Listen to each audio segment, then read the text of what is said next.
The growl of the engine, the adrenaline in your veins, the lurch forward, swooping around corners and storming down the track at electrifying speeds.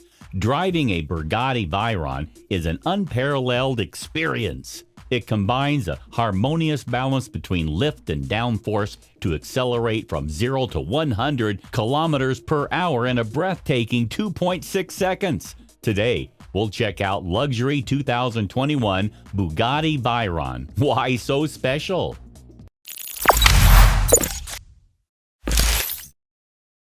Number 10. A supercar of unsuperlative quality.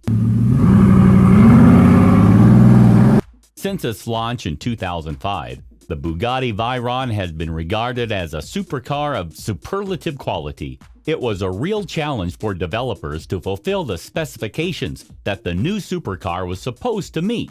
Over 1,000 horsepower, a top speed of over 400 kilometers per hour, and the ability to accelerate from 0 to 100 in under 3 seconds.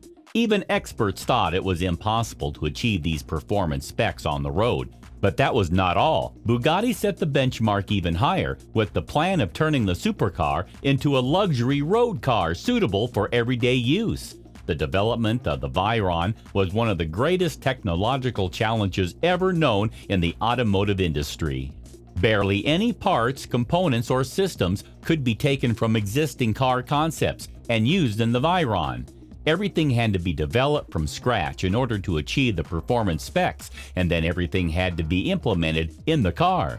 The process also drew on the experiences of other industries in which materials and systems are routinely subject to extreme speeds and forces, such as aviation and space travel.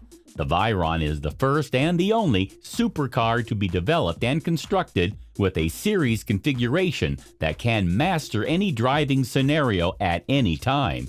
Even more than 15 years after its launch, the supercar is still setting benchmarks and inspiring emotion and enthusiasm across the globe. Number 9. Speed and style. Can you get a car that has the style expected from luxury cars? Can that same car have an incredible speed and hold its place as one of the fastest cars in the world? And can that same car also be used for everyday driving? In the earlier months of the year 2000, most people would scoff at such an idea, as they did when Ferdinand announced Bugatti's plans to create such a car. But Ferdinand persisted. The new Bugatti Veyron had a W16 engine. This was made with two V8 engines that were combined. The engine was turbocharged. It also had a permanent all-wheel drive, and it made heads turn with its sleek design, both exterior and interior. Ferdinand had introduced a new luxury car that immediately commanded respect. He had created a car that would make heads turn if they managed to turn before the ultra-fast Veyron sped out of sight. Number 8. The Veyron was a giant pipe dream that nearly didn't come to fruition. When Volkswagen's Ferdinand Piëch, grandson of famed Ferdinand Porsche, bought Bugatti back in the late 1900s, he had already been dreaming of a 1,000 horsepower super machine. His engineers had previously told him this would not be possible. Along came the Bugatti platform, and his vision was realized several years later when the Veyron officially launched in 2005. Number 7. Fender benders cost more than a Ferrari. The action doesn't start until 60 miles per hour. Can't hide its weight in corners. Fender benders cost more than a Ferrari. The engine whirs to life and then seismically rumbles. From the outside, it sounds like the approach of an armored column. From the inside, as if you're in a finely tuned rock polisher. After momentarily considering if your Nikes are good enough to touch the polished pedals and then pulling the somewhat indistinct shifter into drive, the bug moves out authoritatively. It can't deny the laws of physics, but it does impart a feeling of immortality. Speed is a talent even the most half-baked home garage lunatic can achieve. Tuning for wide-open throttle is the straightforward pursuit. What's amazing about the Bugatti is that it imitates a regular car so well. Number 6. Rocket grade thrust. A cabin fit for royalty. Knows when to relax. This car is not normal in any way. From afar, it's a rocket-propelled marmoset. Hunched in profile, it's about to spring and snag its prey. Up close, this one is gloriously finished in color-impregnated carbon fiber that looks like herringbone blueberry candy. Every stitch in the weave is perfectly aligned with its neighbors. It's not a sports car exactly, and it sure doesn't look like a luxury car. It's a two-seat suborbital capsule with beyond space-age aesthetics and ninth-degree details. And it's built to standards to which all automakers aspire. Unlike virtually all other new cars, the Veyron doesn't have soft plastic bumper covers. Instead, the carbon fiber fenders extend to and around the nose. A single sweep of seamless awesomeness. The exotic headlights contain 4 elements, each firing out protons the size of volleyballs. Smack a Mercedes Maybach S-Class with this prow, and it may cost as much to fix the Bugatti as it would to buy that tank-like limo. In the US market, the tail is protected by 2 rubber protrusions acting as bumpers, so Chiron owners are slightly better off backing rather than nosing into things. Apple CarPlay capability is neither standard nor an option. There's no oversized screen inside, and the 300 horsepower Speedo remains analog, which will give kids of the future something to ooh and ah at when they see a Chiron at a car show. 4 elegant metallic dials flow down the narrow center console and control the cabin climate. The quilted seating surfaces are covered in leather that's more buttery than butter. The steering wheel has polished spokes that glisten more brilliantly than sterling silver, and the rearview mirror is a delicate oval that's seemingly meant only for decoration, as there's no way to really see out the back window. The gumball rally rule applies here. What's behind you doesn't matter. Number 5. The Veyron requires 10 radiators to keep its quad-turbocharged W16 engine functioning.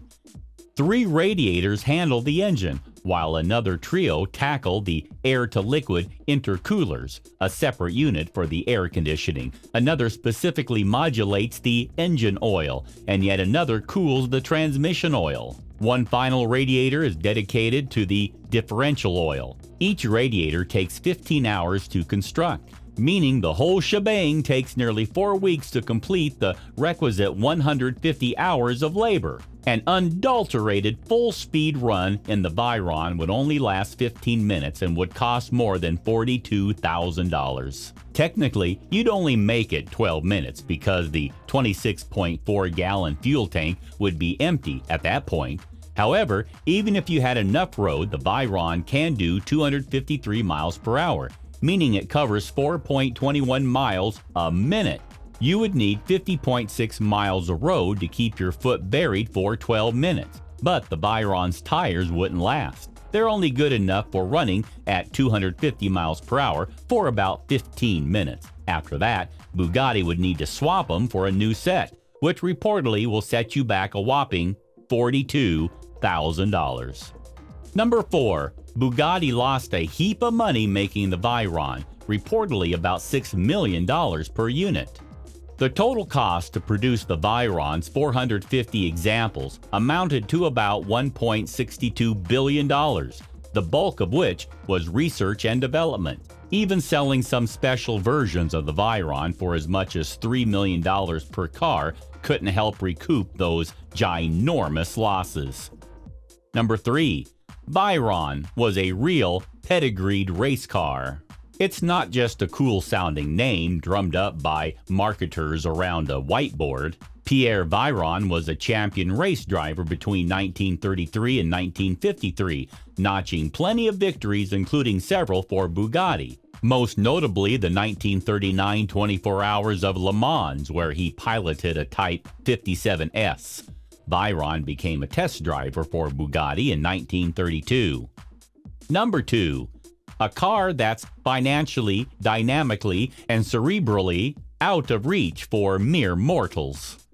If you're insecure enough to need ego fortification through vehicular acquisition, there are a lot of conspicuous consumption machines that cost a lot less than this one. Many of them even have silly doors that fly into the air when opened. The Chiron buyer needs to appreciate it for the integrity of its design, the quality of its construction, and how it confidently achieves speed unlike any other vehicle on Earth, and not worry about its doors opening like an Accord's.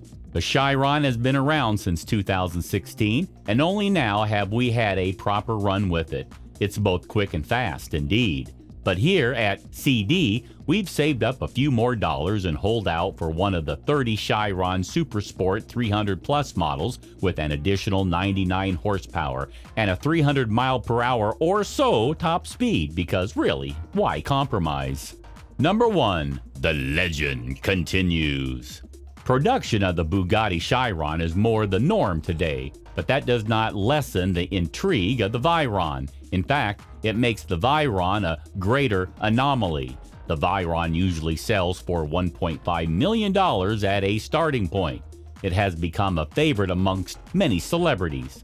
As production has slowed down, the Bugatti Veyron Sports is like a beautiful diamond. It is a rare privilege to own one. While any high earner can own a luxury car, owning a Bugatti Veyron puts you in a class above others. Can you imagine driving through London, the British countryside, or the streets of Dubai in a Bugatti Veyron Sports? Regardless of where you find yourself, you'll make an impression as you cruise behind the wheel of one. This is a car that commands respect. It opens doors for you. And if you invest your money wisely, you might open the door of a Bugatti Veyron Sports in the future. Do let us know in the comment, what are your thoughts about this supercar? Please subscribe to The Luxury World. Thanks for watching.